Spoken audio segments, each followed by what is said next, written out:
Hello दोस्तों, welcome to my third video. A समाज विज्ञान लेसन 7 राष्ट्रीय अर्थव्यवस्था की जीवन रेखा। परिवहन वस्तुओं तथा सेवाओं को आपूर्ति स्थान से मांग स्थान तक ले जाने हेतु परिवहन की आवश्यकता होती है। परिवहन द्वारा व्यक्ति एवं माल को एक स्थान से दूसरे स्थान तक भेजा जाता है।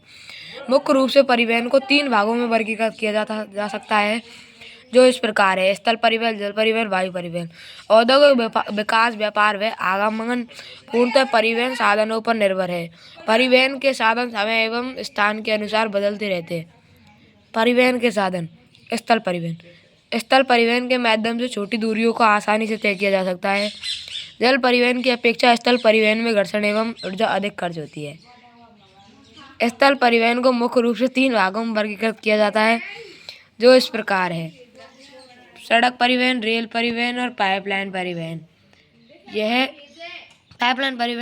स्थल परिवहन का नवीनतम साधन है। सड़क परिवहन: भारत विश्व का दूसरा सर्वाधिक सड़क जाल वाला देश है। यह सड़क जाल लगभग 62.16 लाख वर्ग किलोमीटर में फैला हुआ है। सड़क परिवहन की उपयोगिता या विशेषता: रेल लाइन की अपेक्षा सड़कों की निर्माण लागत बहुत कम है, क्योंकि रेल मार्गों की अपेक्षा सड़कें बनाना सरल है। अतः अपेक्षाकृत ऊबड़ खाबड़ व विभिन्न भूभागों पर सड़कें बनाई जा सकती है। अधिक ढाल प्रवणता तथा पहाड़ी क्षेत्रों में भी सड़कें निर्मित की जा सकती है। अपेक्षाकृत कम व्यक्तियों, कम दूरियों व कम वस्तुओं के परिवहन में सड़क मितव्ययी है। सड़क परिवहन अन्य परिवहन साधनों के उपयोग में एक कड़ी के रूप में कार्य करती है। सड़क परिवहन घर घर सेवाएं उपलब्ध करवाता है तथा सामान चढ़ाने व उतारने की लागत भी अपेक्षाकृत कम है। सड़कों की क्षमता के आधार पर इन्हें 6 वर्गों में वर्गीकृत किया जाता है। पहला, स्वर्णिम चतुर्भुज महाराजमार्गम, गोल्डन क्वालिफाइड सुपर हाईवे। स्वर्णिम चतुर्भुज महाराजमार्ग दिल्ली से मुंबई, मुंबई से चेन्नई, चेन्नई से कोलकाता, कोलकाता से दिल्ली को जोड़ने का यह स्वर्णिम चतुर्भुज महाराजमार्ग करता है। इस परियोजना के तहत 2 गलियारे प्रतिस्थापित है। प्रथम गलियारा उत्तर दक्षिण गलियारा है, जबकि दूसरा गलियारा पूर्व पश्चिम गलियारा है। प्रथम गलियारा श्रीनगर से कन्याकुमारी को जोड़ता है, जबकि दूसरा गलियारा सिलचर से पोरबंदर को जोड़ता है। स्वर्णिम चतुर्भुज महाराजमार्ग का प्रमुख उद्देश्य सभी राज्यों की राजधानियों को जोड़ना है, केंद्र शासित प्रदेशों को जोड़ना और मेगा सिटी के मध्य की दूरी व परिवहन समय को न्यूनतम करना है। स्वर्णिम चतुर्भुज महाराजमार्ग का रखरखाव एवं देखरेख केंद्र सरकार के अधीन कार्यरत संस्था राष्ट्रीय राजमार्ग प्राधिकरण के अधिकार क्षेत्र में है। राष्ट्रीय राजमार्ग, नेशनल हाईवे। राष्ट्रीय राजमार्ग देश के दूरस्थ भागों को जोड़ते हैं। ये प्राथमिक सड़क तंत्र है। राष्ट्रीय राजमार्ग का रखरखाव केंद्रीय लोक निर्माण विभाग CPWD करता है। ये राष्ट्रीय राजमार्ग देश की चारों दिशाओं में फैले हैं। भारत का पहला राष्ट्रीय राजमार्ग दिल्ली से अमृतसर के मध्य है, जिसका निर्माण शेरशाह सूरी ने करवाया। राज्य राजमार्ग, स्टेट हाईवे। राज्य राजमार्ग राज्यों की राजधानियों को जोड़ने का कार्य करता है। राज्य राजमार्ग का रखरखाव सार्वजनिक निर्माण विभाग करता है। जिला मार्ग जिले के प्रशासनिक कार्यों को जोड़ने का कार्य करता है। इसका रखरखाव जिला परिषद द्वारा किया जाता है। अन्य सड़कें: इस वर्ग के अंतर्गत वे सड़कें आती है जो ग्राम क्षेत्रों को शहरी से जोड़ती है। ग्रामीण क्षेत्रों की सड़कों का निर्माण प्रधानमंत्री ग्रामीण सड़क परियोजना के तहत या राज्य सरकार द्वारा किया जाता है। ग्रामीण सड़कों का निर्माण केंद्र एवं राज्य दोनों सरकार द्वारा करती है। सीमांत सड़कें, बॉर्डर रोडेज। भारत सरकार प्राधिकरण के अधीन सीमा सड़क संगठन है, जो देश के सीमांत क्षेत्रों में सड़कों का निर्माण व उनके देखरेख का कार्य करती है। इस संगठन का निर्माण 1960 ईस्वी में किया गया। इस संगठन का मुख्य कार्य उत्तरी पूर्वी क्षेत्रों में सामरिक महत्व की सड़कों का विकास करना है। इन सड़कों का निर्माण सीमेंट, कंक्रीट व तारकोल द्वारा किया जाता है। विश्व की सबसे बड़ी सड़क सुरंग अटल टनल है, जिसका निर्माण सीमा सड़क संगठन के द्वारा किया गया। इसकी लंबाई 9.02 किलोमीटर है। अटल टनल सुरंग मनाली को लाहौल स्पीति घाटी से जोड़ती है। रेल परिवहन। भारत में रेल परिवहन वस्तुओं तथा यात्रियों के परिवहन के साधन, व्यापार, भ्रमण, तीर्थ यात्राओं व लंबी दूरी तक सामान का परिवहन कराता है। भारतीय रेल देश की आर्थिक अर्थव्यवस्था, उद्योगों व कृषि के तीव्र गति से विकास के लिए उत्तरदायी है। भारतीय रेल परिवहन के वितरण को प्रभावित करने वाले कारकों में भू आकृति, आर्थिक कारक व प्रशासनिक कारक प्रमुख है। उत्तरी मैदान विस्तृत समतल भूमि, सघन जनसंख्या घनत्व, संपन्न कृषि व प्रचुर संसाधनों के कारण रेल परिवहन के विकास व वृद्धि में सहायक है। प्रायद्वीप भारत में रेल मार्ग ऊबड़ खाबड़ पहाड़ी क्षेत्रों, छोटी पहाड़ियों और सुरंगों आदि से होकर गुजरते हैं, जबकि हिमाचल पर्वतीय क्षेत्र भी दुर्लभ, उच्चावच, विरल जनसंख्या तथा आर्थिक अवसरों की कमी के कारण रेल परिवहन का विकास अधिक नहीं हो सका, क्योंकि वहाँ प्रतिकूल परिस्थितियाँ थी। नोट: भारत में सर्वप्रथम रेल लाइन 1853 ईस्वी में मुंबई से थाने के मध्य बिछाई गई। जो रेल लाइन चलाई गई उसे 34 किलोमीटर की दूरी तय की, साथ ही 400 यात्रियों ने यात्रा की। पटरी की चौड़ाई के आधार पर भारतीय रेल को 3 भागों में वर्गीकृत किया गया है। बड़ी लाइन पटरी के मध्य की दूरी है 1.676 मीटर, लंबाई है इसकी 63,950 किलोमीटर। मीटर लाइन पटरी के मध्य की दूरी है 1 मीटर, लंबाई है 2402 किलोमीटर। छोटी लाइन पटरी के मध्य की दूरी है 0.762 या 0.610 मीटर, लंबाई है 1604 किलोमीटर। भारतीय रेल की कुल लंबाई है 67,956 किलोमीटर। पाइपलाइन परिवहन: भारत के परिवहन मानचित्र पर पाइपलाइन एक नया परिवहन का साधन है। पहले पाइपलाइन का उपयोग कच्चा रेल, पेट्रोल तथा तेल से प्राप्त प्राकृतिक तथा गैस से उपलब्ध गैस को शोधनशाला, उर्वरक कारखानों व बड़े ताप विद्युत गृहों तक पहुंचाने में किया जाता था तथा यह ठोस पदार्थों को तरल अवस्था में परिवर्तित करके पाइपलाइन द्वारा ले जाता है।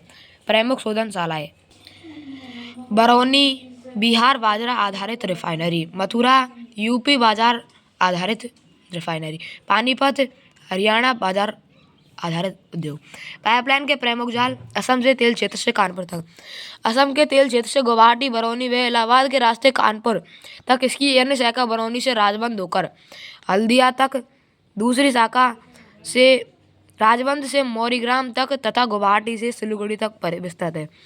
दूसरा सलाया से जालंधर, गुजरात में सलाया से बीरंगाम, मथुरा, दिल्ली व सोनीपत के रास्ते, पंजाब के। इसकी अन्य शाखा बड़ोदरा के निकट कोयली को चक्षु व अन्य स्थानों से जोड़ती है। हजीरा से जगदीशपुर: यह पाइपलाइन भारत की सबसे लंबी पाइपलाइन है, जो हजीरा से विजयपुर और विजयपुर से जगदीशपुर के मध्य 1700 किलोमीटर लंबी गैस पाइपलाइन बिछाई गई।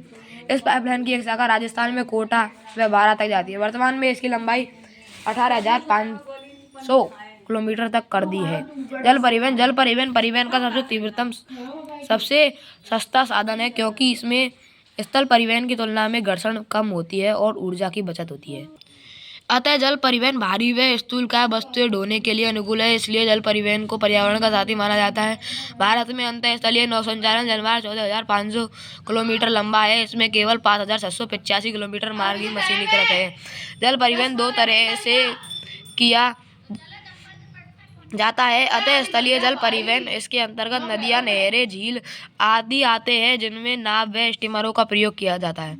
महासागरीय जल का मार्ग: दूसरों, इनमें महासागरीय के जल मार्गों का उल्लेख किया जाता है, जिसमें जल यात्रियों का उपयोग किया जाता है। राष्ट्रीय जलमार्ग, नेशनल वाटर हाईवे: पहला है राष्ट्रीय जलमार्ग संख्या 1। राष्ट्रीय जलमार्ग संख्या 1 भारत का सबसे बड़ा राष्ट्रीय जलमार्ग है, जिसकी लंबाई 1620 किलोमीटर है। यह जल मार्ग इलाहाबाद से हल्दिया को जोड़ता है।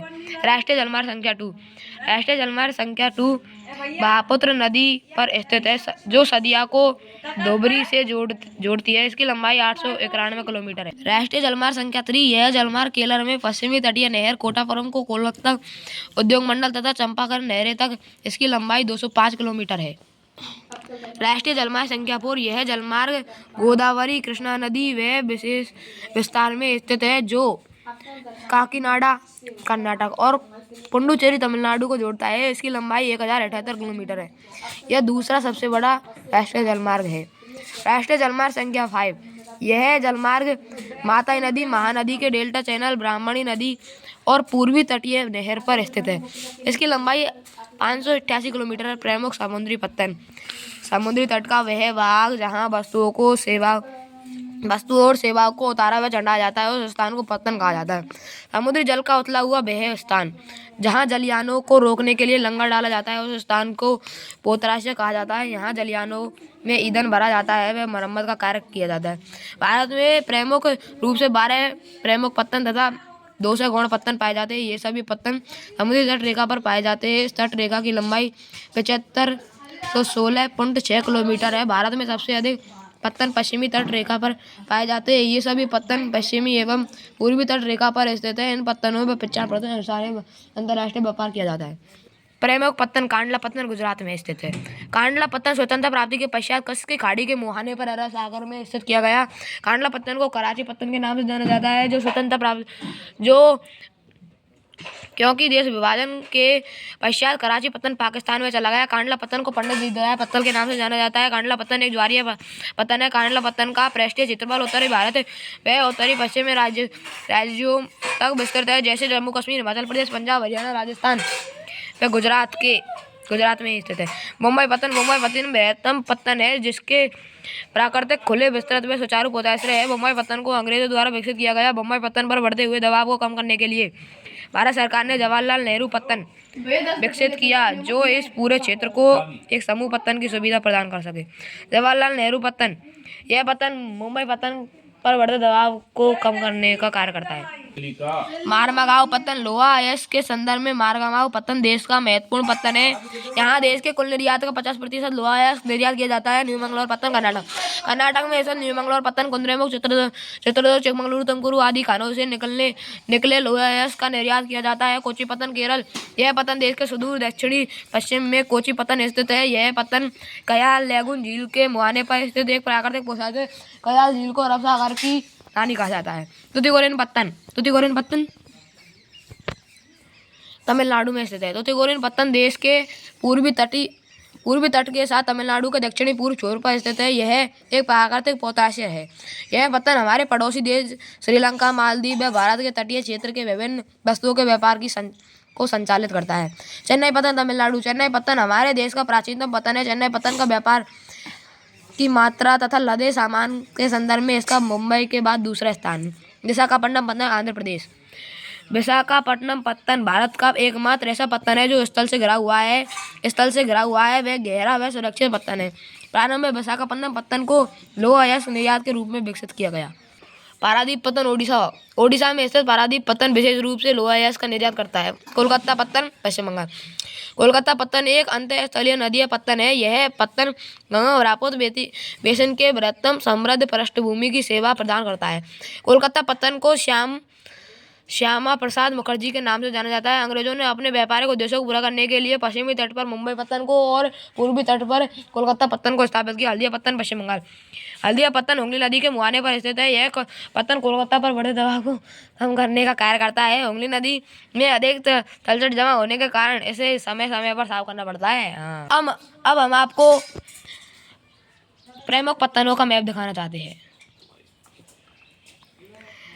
वायु परिवहन का सबसे सीमित साधन है, क्योंकि वायु परिवहन के द्वारा कम समय में अधिकतम दूरी तय की जा सकती है।